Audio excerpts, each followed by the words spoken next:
ওকে আমার মা কিনে দিয়েছিল, সেই পাঞ্জাবিটাই ওকে আজকে পরাবো। যেহেতু প্রচণ্ড গরম ওই জন্য সুতির পাঞ্জাবিটাই, ওর আরও পাঞ্জাবি ছিল, ভাবলাম যেহেতু পানি চা খাবে আর সাদা পাঞ্জাবিটাই ওকে বেশি ভালো লাগবে গরমের মধ্যে।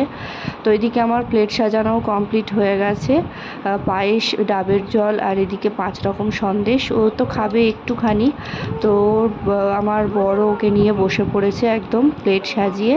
তো হুজুর আসলেই ওকে খাওয়া শুরু করা হবে, তো আমরা সেই জন্য ওয়েট করছিলাম সবাই মিলে।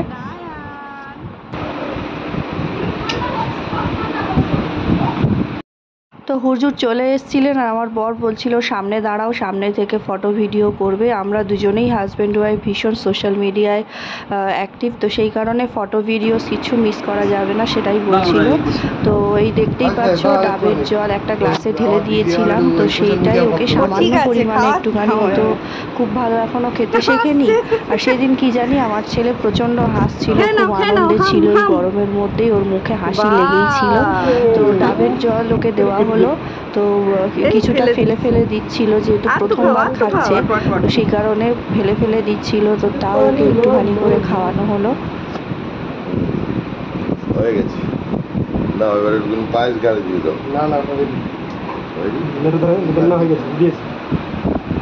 কি খেলে মামা?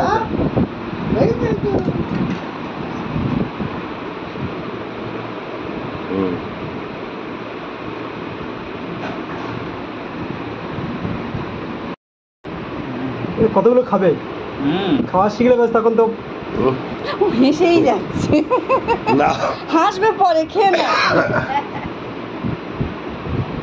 না হয়েছে, ব্যাস ব্যাস হ্যাঁ। তো তারপরে আমার পাপা কি একটুখানি খাইয়ে দিল, আমার মা একটু খাওয়ালো, আমার ভাই একটুখানি খাওয়ালো।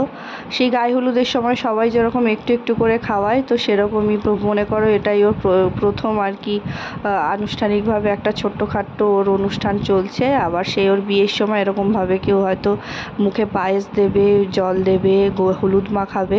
তো যাই হোক, তো বেশ ছোটোখাটো করে আমরা ঘরের মধ্যে করছি। আমার ছেলে ভীষণ আনন্দ করছিল, হাসছিল, দেখতেই পাচ্ছ। তো সবার শেষে এবার হুজুর যেহেতু এসছিলেন, তো সেই কারণে আমরা ওনার জন্য একটুখানি মিষ্টি আর পায়েস একটুখানি সাজিয়ে ওনাকে সার্ভ করলাম।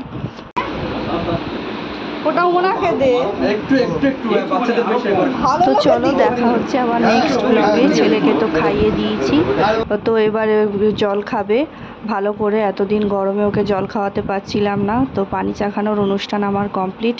তোমাদের কেমন লাগলো অবশ্যই ব্লগটা দেখো পুরোটা, যারা দেখেছো অবশ্যই কমেন্ট করে জানিও, আর সাবস্ক্রাইব করতে ভুলো না। সবাই খুব ভালো থেকো।